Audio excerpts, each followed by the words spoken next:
മറ്റേ കട്ടപ്പന ഹിറ്റായാരണമാണ് ഇതിനെനിക്ക് ധൈര്യം വന്നത്. അല്ലെങ്കിൽ നമ്മളെന്ത് വിചാരിക്കണം, അയ്യോ ഞാനില്ലട്ടാ ഞാൻ വലിയ ഡയറക്ടറൊന്നുമല്ല, ഒരു സാധാരണ തുടങ്ങാൻ അങ്ങനെ ബേസിക്കായിട്ട് നമ്മൾ പഠിച്ച് ഒരു സംവിധായകൻ്റെ കീഴിൽ നിന്നിട്ട് സിനിമ പഠിച്ചു വന്ന് അങ്ങനെ പാടൊന്നുമില്ല. നമ്മൾ വീഡിയോ കാസറ്റിൽ മാവേലി കൊമ്പത്തൊക്കെ ഷൂട്ട് ചെയ്തിട്ടുള്ള ശീലം വെച്ചിട്ട് സിനിമ സംവിധാനം ചെയ്യാൻ ഇറങ്ങിയാണ്. എൻ്റെ അനിയൻ സമ്മത് എന്നൊക്കെ നല്ല ക്യാരക്ടർ ചെയ്തിട്ടുണ്ട്. അത് അനിയനെ എൻ്റെ പേരിൽ ചെയ്യിപ്പിച്ചതല്ല കേട്ടോ, കുഴപ്പമില്ലാണ്ട് ചെയ്യുന്നുണ്ട്. അങ്ങനെയല്ല, ഡിമാൻഡുള്ള ആളെ നോക്കിയിട്ട് കിട്ടിയില്ല.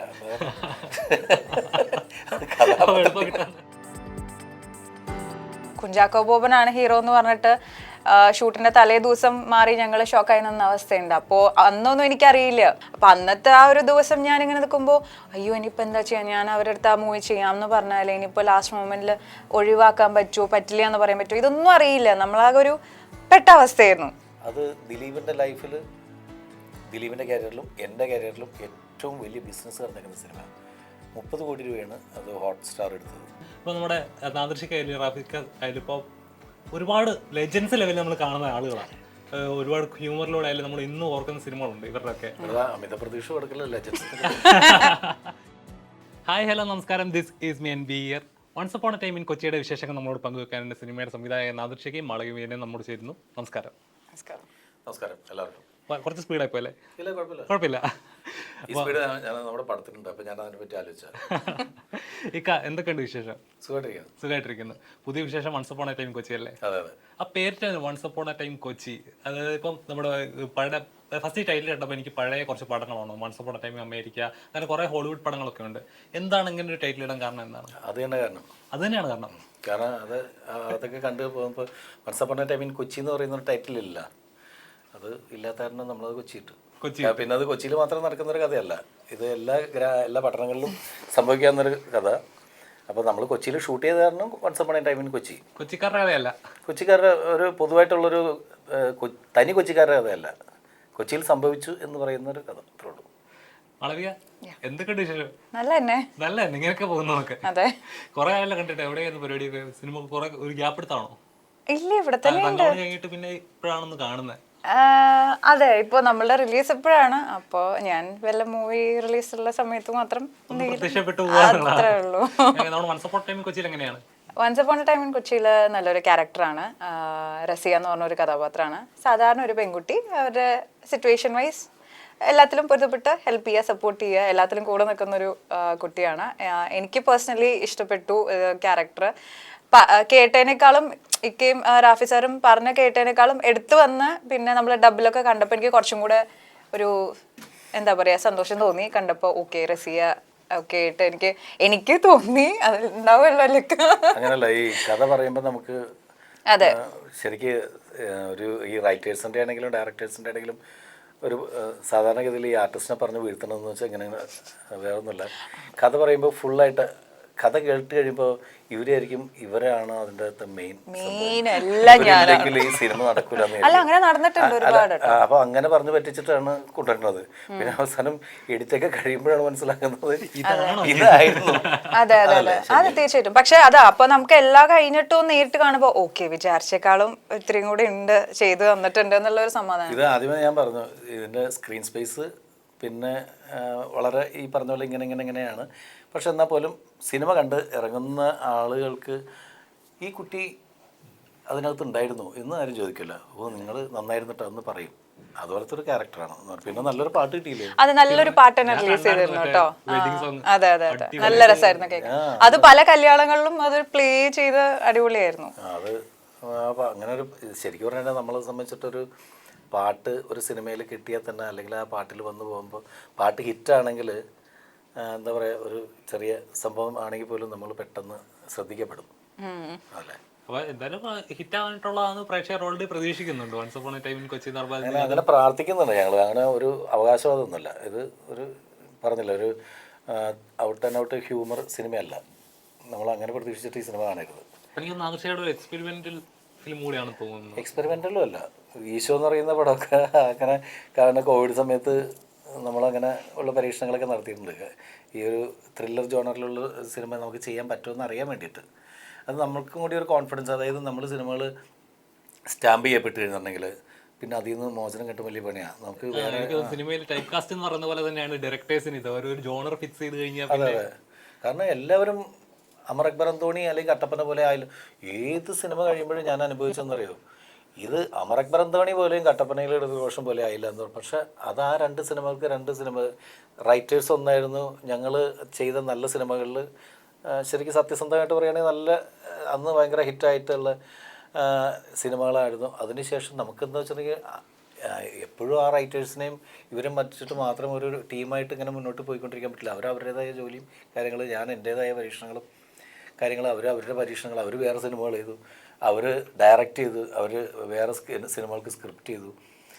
അപ്പോൾ ഞാൻ അതുപോലെ തന്നെ ഞാൻ അങ്ങനെ ഒരു ടീമിൻ്റെ കൂടെ തന്നെ ഇങ്ങനെ നമ്മൾ പണ്ട് മിമിക്രിക്ക് സ്റ്റേജ് ഷോ ചെയ്ത് വരുന്ന പോലെ ഒരു ടെമ്പോ ട്രാവലർ കയറിയിട്ട് ഒരു സ്റ്റേജിൽ നിന്ന് അടുത്ത സ്റ്റേജിലേക്ക് എല്ലാവരും കൂടി പോകുന്ന പോലെ നമുക്ക് പോകാൻ പറ്റില്ല.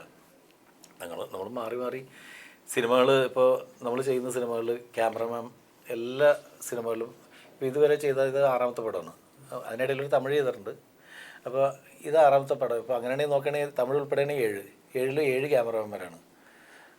കാരണം നമ്മൾ ആഗ്രഹിക്കുന്നത് വെച്ചിട്ടുണ്ടെങ്കിൽ വിഷ്വലി നമുക്ക് കിട്ടുന്നൊരു എന്താ പറയുക, നമ്മൾ അവരുടെ കൂടെ വർക്ക് ചെയ്യുമ്പോൾ അവരുടെ ജോണറിലുള്ള സിനിമകളും അല്ലെങ്കിൽ അവരുടെ കാഴ്ചപ്പാട് കാര്യം നമുക്കും പഠിക്കാം. ഞാൻ വലിയ ഡയറക്ടറൊന്നുമല്ല, ഒരു സാധാരണ തുടങ്ങി അങ്ങനെ ബേസിക്കായിട്ട് നമ്മൾ പഠിച്ച് ഒരു സംവിധായകൻ്റെ കീഴിൽ നിന്നിട്ട് സിനിമ പഠിച്ചു വന്ന് അങ്ങനെ പാടൊന്നുമില്ല. നമ്മൾ വീഡിയോ കാസറ്റിൽ മാവേലി കൊമ്പത്തൊക്കെ ഷൂട്ട് ചെയ്തിട്ടുള്ള ശീലം വെച്ചിട്ട് സിനിമ സംവിധാനം ചെയ്യാൻ ഇറങ്ങിയാണ്. അപ്പോൾ പല റൈറ്റേഴ്സിൻ്റെ കൂടെ, പല ക്യാമറമാന്മാരുടെ കൂടെ, പല ആർട്ടിസ്റ്റുകളുടെ കൂടെ നമ്മൾ വർക്ക് ചെയ്യുമ്പോൾ എനിക്ക് പഠിക്കാൻ പറ്റുള്ളൂ. അതിന് വേണ്ടിയിട്ട് ചെയ്യുന്ന. ഇപ്പോൾ നോർമലി ഇപ്പോൾ ഈ പറഞ്ഞു മിമിക്രി കാലം തൊട്ടേ ഉള്ള അതൊരു ചെറിയൊരു എക്സ്പീരിയൻസ് അല്ല. എല്ലാ സ്റ്റേജുകളും കയറി ഇത്രയും പേരുടെ കൂടെ വർക്ക് ചെയ്ത് ഒരു വലിയ അതൊരു എന്താ പറയുക, നമ്മുടെ എന്താ പറയുക, ഒരാളുടെ അടുത്ത് നിന്ന് പഠിക്കുന്നതിനേക്കാൾ കൂടുതൽ നമ്മൾ സ്വയം നമ്മുടെ അനുഭവത്തിൽ നിന്ന് പഠിക്കുന്ന ഒരു പഠനം ഉണ്ടാവും, എങ്ങനെ ചെയ്യണം. ഇപ്പോൾ ഒരു കാലഘട്ടത്തിലേക്ക് തിരിഞ്ഞ് നോക്കുമ്പോഴേക്കും ഇന്ന് ആദർശ എന്ന വ്യക്തി എന്തായിട്ട് ഫീൽ ചെയ്യുന്നത്? അതായത് ഇപ്പോൾ ഒരാൾക്ക് പോപ്പുലർ ആണെങ്കിൽ ഒരു ദിവസം അല്ലെങ്കിൽ 1 മണിക്കൂർ മതി ഇപ്പോഴത്തെ കാലത്ത്. അതിനുള്ള സോഷ്യൽ മീഡിയ നമ്മുടെ, അതായത് എന്തെങ്കിലും ഒരു വൈറൽ കണ്ടൻറ് ഇട്ട് കഴിഞ്ഞിട്ടുണ്ടെങ്കിൽ പെട്ടെന്ന് ആൾ, ഇപ്പോൾ ഞങ്ങൾ വന്നതെന്ന് വെച്ചിട്ടുണ്ടെങ്കിൽ ഞങ്ങൾക്ക് ആദ്യം റേഡിയോയിലൂടെ ശബ്ദം കേൾക്കാൻ കൊതിച്ചു. അത് കഴിഞ്ഞിട്ട് ടി വിയിൽ തല കാണിക്കാൻ നോക്കി. ഈ ടി വിയിൽ കാണിച്ചതിന് ശേഷം പിന്നെ വീഡിയോ കാസറ്റുകളിൽ അഭിനയിച്ചു. ഈ വീഡിയോ കാസറ്റുകൾ ഗൾഫിലുള്ള നമ്മളുടെ പ്രവാസി സുഹൃത്തുക്കൾ കണ്ടിട്ട് അവർക്ക് വേറെ അവർക്ക് ആസ്വദിക്കാനായിട്ട് വേറെ പരിപാടിയൊന്നും ഇല്ലാത്ത കാരണം വീഡിയോ കാസറ്റുകൾ കണ്ട് ചിരിപ്പിക്കുന്ന വീഡിയോ കാസറ്റുകൾ, ഞങ്ങളുടെ കോമഡി വീഡിയോ കാസറ്റുകൾ, ആ കോമഡി വീഡിയോ കാസറ്റുകളിൽ കണ്ട് അവരുടെ കുടുംബത്തിലെ അംഗങ്ങളായിട്ട് തന്നെ അവർക്ക് മനസ്സുകൊണ്ട് തോന്നിയിട്ട് നമ്മളെ അങ്ങോട്ട് ഗൾഫിലേക്ക് ക്ഷണിക്കാൻ, അവിടെ ഷോ ചെയ്യാനായിട്ടുള്ള ഭാഗ്യം, നമ്മൾ തിരിച്ചറിയപ്പെടാൻ തുടങ്ങി. നമ്മൾ ഓഡിയോ കാസറ്റുകളുടെ ശബ്ദം കേട്ട് കഴിഞ്ഞിട്ടുണ്ടെങ്കിൽ അതിന് ആദർശമാണ്, അത് അഭിയാണ്, അത് ദിലീപാണെന്ന് പറഞ്ഞ് അങ്ങനെ സ്റ്റെപ്പ് ബൈ സ്റ്റെപ്പായിട്ടുള്ള ഒരു വളർച്ചയാണ്. അല്ലാണ്ട് ഒരു സുപ്രഭാതത്തിൽ പെട്ടെന്ന് എന്തെങ്കിലും ഒരു സാധനം എടുത്ത് ചെയ്തിട്ട് പെട്ടെന്ന് കയറി വൈറലായ ആൾക്കാരല്ല. അപ്പോൾ അതിനൊരു ഗുണം എനിക്ക് ദൈവം തന്നൊരു ഭാഗ്യം എന്ന് വെച്ചിട്ടുണ്ടെങ്കിൽ പഴയ തലമുറ, അതായത് ഒരു നമ്മൾക്ക് 15 വയസ്സ് അല്ലെങ്കിൽ ഞാനൊക്കെ എൻ്റെ 10ാമത്തെ വയസ്സിൽ സ്റ്റേജിൽ കയറിയ ആളാണ്. സ്റ്റേജിലല്ല, പ്രൊഫഷണലായത്. സ്റ്റേജിൽ ആദ്യമായിട്ട് കയറുന്നത് 4ാമത്തെ വയസ്സിലാണ്, നഴ്സറിൽ. അപ്പോൾ 10 വയസ്സായപ്പോൾ 5ാം ക്ലാസ് പഠിക്കുമ്പോൾ പ്രൊഫഷണൽ ട്രൂപ്പിൽ സിംഗറാണ് കുനമാവ് സാക്സ് ഓർക്കസ്ട്രയിൽ. അപ്പോൾ അങ്ങനെ വന്നപ്പോൾ ഇങ്ങനെ സ്റ്റേജിലായിട്ടുള്ള പരിചയം ആൾക്കാർ അന്ന് തൊട്ട് കേൾക്കാൻ തുടങ്ങിയ ആൾക്കാർ, അവർക്കും നമ്മളറിയാം. ഇപ്പോൾ ഈ ടി വി ഷോസും കാര്യങ്ങളൊക്കെ ചെയ്യുന്നതിൻ്റെ പേരിൽ ഇപ്പോഴത്തെ പിള്ളേർക്ക് കാണുമ്പോഴും ഈ അങ്കിളിന് എന്ന് പറഞ്ഞിട്ട് അങ്കിള് എന്ന് പറഞ്ഞിട്ട് ഇങ്ങനെ ആലോചിച്ച് പേരൊന്നും ചിലപ്പോൾ കിട്ടിയെന്ന് വരില്ല, അവിടെ കണ്ടിട്ടില്ല. അപ്പോൾ നമ്മൾ സിനിമയിൽ അഭിനയിക്കില്ല. ഞാൻ അങ്ങനെ സിനിമയിൽ അഭിനയിച്ചിട്ടില്ലെങ്കിലും സിനിമയുടെ ക്യാമറയുടെ ബാക്കിലാണെങ്കിലും അവർക്ക് തിരിച്ചറിയപ്പെടുന്നുണ്ട്. അത് കിട്ടിയ വലിയ ഭാഗ്യമാണ്. തീർച്ചയായും. വളരെ ഇപ്പം എല്ലാ സിനിമകളും നോക്കുമ്പോൾ നമുക്ക് എല്ലാവർക്കും ഇപ്പോൾ പറഞ്ഞ പോലെ പല സിനിമകളും ഇപ്പോൾ ഇന്ന ക്യാരക്ടർ റോളാണ്, ഇതേപോലെ ഇതൊക്കെ ഒരുപാട് പ്രതീക്ഷ നമ്മൾ ചെയ്യുമ്പോൾ അവസാനം വരുമ്പോൾ വലിയ ഔട്ടായിട്ട് ഇത്രയും സൈഡ് റോളായി പോകാം. അപ്പം ഓരോ കഥാപാത്രം ചൂസ് ചെയ്യുമ്പോൾ അല്ലെങ്കിൽ ഓരോ കഥ ചൂസ് ചെയ്യുമ്പോൾ എത്രത്തോളം കെയർഫുൾ ആവാറുണ്ട്? ഫസ്റ്റ് ഓഫ് ഓൾ ഞാൻ ഇങ്ങനെ ചെയ്യുന്ന പടങ്ങളുടെ എണ്ണം കൂട്ടണം എന്ന് വെച്ചാൽ ചെയ്യുന്ന ഒരാളല്ല. മാക്സിമം എനിക്ക് വരുന്ന മൂവീസ് നമുക്ക് കംഫർട്ടബിൾ ആയിട്ട്, അല്ലെങ്കിൽ എനിക്കത് ചെയ്യാൻ പറ്റും, അല്ലെങ്കിൽ എനിക്കത് ചെയ്ത് കഴിഞ്ഞ് കഴിഞ്ഞാൽ വേറൊരു രീതിയിലുള്ള ഒരു ഇതൊന്നും ഉണ്ടാവില്ല. പല കാര്യങ്ങളും നോക്കിയിട്ട് തന്നെയാണ് ചെയ്യാറുള്ളത്. പിന്നെ ഡിപ്പെൻസ്, പല രീതിക്കാണ് ഓരോ മൂവീസ് എടുക്കുന്നതും കോൾസ് വരുന്നതും എല്ലാം. അപ്പം നമുക്ക് ഫസ്റ്റ് ഓഫ് ഓൾ ഞാൻ നോക്കുക, എൻക്വയറി ചെയ്യും, നല്ല സെറ്റല്ലേ എന്നാർക്കും. ഇപ്പോൾ ടീം ഡയറക്ടർ ആരാ, പ്രൊഡക്ഷൻ സൈഡ് ഏതാ, ആർട്ടിസ്റ്റ് ഏതാ, സ്ക്രിപ്റ്റ് ഏതാ, എന്താണെന്നൊക്കെ അറിയുമ്പോൾ തന്നെ നമുക്കൊരു ഐഡിയ കിട്ടുമല്ലോ. ഓക്കെ, ഇപ്പോൾ നാദശിക്കയാണെങ്കിലും നല്ലപോലെ എക്സ്പീരിയൻസ്ഡ് ആണ്, അവരുടെ പ്രീവിയസ് ഫിലിംസ് നമ്മൾ കണ്ടിട്ടുള്ള ആൾക്കാരാണ്. അപ്പം അങ്ങനെ ഒരു കോൾ വരുമ്പോൾ ഡെഫിനറ്റ്ലി ഓഫ് കോഴ്സ് ക്യാരക്ടറും കൂടെ കേൾക്കുമ്പോൾ ഓക്കെ, ഇത് ഇപ്പോൾ പറഞ്ഞ പോലെ കേട്ടേക്കാളും സ്ക്രീനിൽ ചെയ്തു എന്ന് കണ്ടപ്പോൾ ഒരു സമാധാനമുണ്ട്. അപ്പോൾ അങ്ങനെ നോക്കിയിട്ട് ചൂസ് ചെയ്യുന്നതാണ്. അല്ലാതെ എല്ലാവരും എല്ലാം ചെയ്യണമെന്നും ആഗ്രഹമില്ല. എന്നാ ഇറ്റ് ഡിപ്പെൻഡ്സ്. ചെയ്യുക എന്നുള്ളതല്ലല്ലോ, ചെയ്യുന്ന കഥാപാത്രങ്ങൾ ആളുകളുടെ മനസ്സിൽ. അതെ, പിന്നെ അത് പലതും ഈ പറഞ്ഞ പോലെ ഷോട്ട് ഡൗൺ ചെയ്ത് പോയിട്ടുണ്ട്. ഇപ്പോൾ ഇനീഷ്യൽ സ്റ്റേജിലൊക്കെ ഒരു മൂവിയിൽ കുഞ്ചാക്കോ ബോബനാണ് ഹീറോ എന്ന് പറഞ്ഞിട്ട് ഷൂട്ടിന്റെ തലേ ദിവസം മാറി ഞങ്ങൾ ഷോക്കായി നിന്ന അവസ്ഥയുണ്ട്. അപ്പോൾ അന്നൊന്നും എനിക്കറിയില്ല അപ്പോൾ അത് ഉള്ളതാണോ എന്നും എനിക്കറിയില്ല. ബട്ട് ഒരാൾക്ക് ആ മൂവി എന്തെങ്കിലും കാരണം കൊണ്ട് മാറാം എന്നുള്ളൊരു ഓപ്ഷൻ പിന്നെ പതുക്കെ ഗ്രാജുവലി സിനിമയിൽ നിന്ന് ഓരോ സ്റ്റെപ്പ് ബൈ സ്റ്റെപ്പ് കണ്ട് മനസ്സിലാക്കി വന്ന ഒരാളാണ്. അപ്പം അന്നത്തെ ആ ഒരു ദിവസം ഞാനിങ്ങനെ നിൽക്കുമ്പോൾ അയ്യോ ഇനിയിപ്പോൾ എന്താ ചെയ്യുക, ഞാൻ അവരുടെ അടുത്ത് ആ മൂവി ചെയ്യാമെന്ന് പറഞ്ഞാലേ ഇനിയിപ്പോൾ ലാസ്റ്റ് മൊമെൻറ്റിൽ ഒഴിവാക്കാൻ പറ്റുമോ പറ്റില്ല എന്ന് പറയാൻ പറ്റുമോ, ഇതൊന്നും അറിയില്ല. നമ്മളാകെ ഒരു പെട്ട അവസ്ഥയായിരുന്നു. അപ്പോൾ ഓരോ മൂവിയും അല്ലെങ്കിൽ ഓരോ ആളെ കാണുന്നതും എന്തായാലും നമുക്ക് ഓരോ എക്സ്പീരിയൻസ് ആണ്. അപ്പോൾ പഠിച്ചു വരുന്നു അങ്ങനെ. അപ്പോൾ പഠിച്ചു ഇവിടെ വരെ എത്തി. അപ്പോൾ നോർമലി ഈ സിനിമയിലേക്ക് വരുമ്പോൾ തന്നെ നമുക്ക് കുറച്ച് നമ്മൾ കഥ കേട്ട് ക്യാരക്ടർ കേട്ട് മനസ്സിലാക്കി വരുന്നുണ്ട്. ചിലത് ക്രൂ നോക്കി ഇവരുടെ കൂടെ ഇന്ന് വർക്ക് ചെയ്യണം എന്ന് ആഗ്രഹിച്ച് സിനിമ കൊതിക്കുന്നവരുണ്ട്. ഇപ്പോൾ നമ്മുടെ നാദൃശിക്കായാലും റാഫിക്കായാലും ഇപ്പോൾ ഒരുപാട് ലെജൻസ് ലെവലിൽ നമ്മൾ കാണുന്ന ആളുകളാണ്. ഒരുപാട് ഹ്യൂമറിലൂടെ ആയാലും നമ്മൾ ഇന്നും ഓർക്കുന്ന സിനിമകളുണ്ട് ഇവരുടെയൊക്കെ. അമിത പ്രതീക്ഷ കൊടുക്കലല്ലേ അല്ല ശരിക്കും ഞാനൊക്കെ ടി വിയിൽ സ്കൂളിൽ പഠിക്കുന്ന ചേട്ടാ മിമിക്രി ഷോ ഒക്കെ ടി വി കണ്ടിട്ടുണ്ട്, സ്റ്റേജ് പ്രോഗ്രാം. അപ്പോൾ അന്ന് കണ്ടിട്ട് ഇന്ന് എനിക്ക് ഫേസ് ടു ഫേസ് ഒന്ന് സംസാരിക്കാൻ വരുന്നുണ്ടെങ്കിൽ അതെൻ്റെ ഭാഗ്യം എന്ന് ഞാൻ കരുതത്തുള്ളൂ.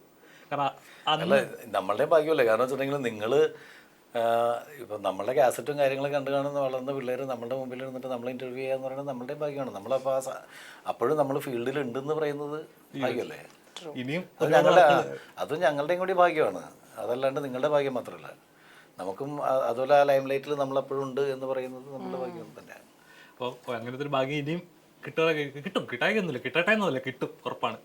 അപ്പം ഞാൻ ചോദിക്കാൻ വന്നതല്ല. അപ്പോൾ ഇത്ര ലെജൻസിൻ്റെ കൂടെ വർക്ക് ചെയ്യുമ്പോൾ അപ്പോൾ ഒരുപാട് അനുഭവങ്ങളുള്ള ഒരുപാട് സിനിമകൾ ചെയ്ത് ഇന്നും മലയാളികൾ ഓർക്കുമ്പോൾ ഇത് റാഫിക്കയുടെ പടത്തിൻ്റെ അല്ലേ, ഇത് നാദൃശിക്കയുടെ അല്ലേ എന്ന് പറയുമ്പോൾ ഒരു ഫീലിംഗ് ഉണ്ടല്ലോ. അപ്പോൾ അവരുടെ കൂടെ വർക്ക് ചെയ്യുമ്പോൾ ഒരു പഠിച്ച ലെസൺ എന്തായിരിക്കും? പഠിച്ച ലെസൺസ് എന്ന് പറഞ്ഞാൽ അവർക്ക് ഇപ്പം നാദൃശിക്കയുടെ കാര്യം പറയുകയാണെങ്കിൽ എല്ലാം കാം ആൻഡ് കമ്പോസ്ഡ് ആയിട്ട് മാനേജ് ചെയ്യാണ്. ഇപ്പോൾ ആ ഒരു എക്സ്പീരിയൻസിൻ്റെ ആണ് അത്. പലർക്കും ഇപ്പോൾ എന്ന് പറഞ്ഞ പോലെ ഇന്ന് കിട്ടിയ ഒരു ഇതല്ല, അവർക്ക് ചെറുപ്പം മുതലേ എല്ലാം ഞാനിപ്പോൾ നേരത്തെ പറഞ്ഞ പോലെ പഠിച്ച് അല്ലെങ്കിൽ കണ്ടറിഞ്ഞ് ചെയ്തു വന്ന ആൾക്കാരാണ്. അപ്പം അതിൻ്റെ ആ ഒരു എക്സ്പീരിയൻസ് ഡെഫിനറ്റ്ലി ഉണ്ട്. എനിക്കത് എടുത്ത് പറയാൻ പറ്റുമോ എന്നുള്ളത് അറിയില്ല. പക്ഷേ നമ്മൾ നാച്ചുറലി സെറ്റിലുള്ളപ്പോൾ അവർ ചെയ്യുന്ന ഓരോ കാര്യവും മൈന്യൂട്ടായിട്ടുള്ളത് നമ്മൾ കാണുന്നുണ്ട്. ആ വേ ഓഫ് എടുക്കുന്നതായിരിക്കാം, നമ്മുടെ അടുത്ത് പറയുന്ന രീതിയായിരിക്കാം, പലരും പല രീതിയിലായിരിക്കും പറഞ്ഞുതരിക. ചിലർ പറയുമ്പോൾ നമുക്ക് നല്ല അടിപൊളിയായിട്ട് തലയിൽ കയറും, പിന്നെ നെക്സ്റ്റ് ടൈം പറഞ്ഞു തരേണ്ട വരില്ല. ചിലർ എന്താ പറയുക, maybe in front of the camera വന്നെന്ന് പറയുമ്പോഴായിരിക്കും നമുക്ക് ഡിഫറെൻറ്റ് രീതിയിൽ പറയുമ്പോൾ അതനുസരിച്ച് മനസ്സിലാവും. അപ്പോൾ ഇക്കയുടെ കാര്യം തോന്നുന്നു എനിക്ക് എന്ത് പ്രശ്നം ഉണ്ടായാലും ഈ ഒരു ഫേസില് അഭിനയിച്ച് കാണിച്ചു കൊടുക്കാറില്ല. കാരണം ആ അഭിനയം വന്നു കഴിഞ്ഞിട്ടുണ്ടെങ്കിൽ കുഴപ്പമൊന്നും എനിക്കെന്നറിയാം. ഞാൻ പറയും മാറ്റർ ഇതാണെന്ന് മാത്രം പറഞ്ഞു കൊടുത്തിട്ട് പോകും. എന്നിട്ട് അഭിനയിച്ച് കാണിച്ചു തരുന്നുണ്ടെങ്കിൽ എനിക്കറിയാം എക്സ്പ്രഷൻ കുഴപ്പമാണെന്നുള്ളത്. അല്ല, പക്ഷെ നമ്മളെ സപ്പോർട്ട് ചെയ്ത് എന്താണോ നമ്മൾ ചെയ്യുന്നത് അത് എവിടെയാണോ കുറവ് അല്ലെങ്കിൽ ഇന്ന് അത് അടിപൊളിയുണ്ട് എന്ന് പറയാനുള്ളൊരു മൈൻഡുള്ള ആൾക്കാരുടെ കൂടെ വർക്ക് ചെയ്യുമ്പോൾ നമുക്കും ഓക്കെ നൈസ്, നമുക്ക് നാച്ചുറലി ഒരു എന്താ പറയുക കോൺഫിഡൻസ് വരും. അതേപോലെ തന്നെ റാഫി സാറിന്റെ ഒക്കെ അയ്യോ ഈ പഴയ മൂവീസ് ഒക്കെ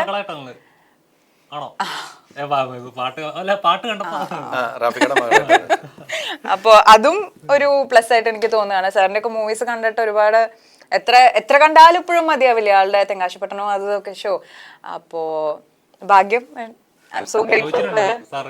എങ്ങനെയാണ് ഇതുപോലെ സ്ക്രിപ്റ്റ് എങ്ങനെയാണ് എക്സ്പീരിയൻസ് ചോദിക്കാന്ന് പറയാ. ആ സമയത്തൊക്കെ ഞാൻ ഇൻസ്പയർ ചെയ്യുന്ന ആളുകൾ കാണുമ്പോൾ എങ്ങനെയാണ് ഇത് ചെയ്തതെന്നൊക്കെ ചോദിക്കാൻ ഒരു ക്യൂരിയോസിറ്റി ഉണ്ടല്ലോ. ആ ഒരു ക്യൂരിയോസിറ്റി എപ്പോഴും ഫീൽ ചെയ്തിട്ടുണ്ടോ? ഇല്ല, അങ്ങനെ ചോദിച്ചിട്ടില്ല ഞാൻ.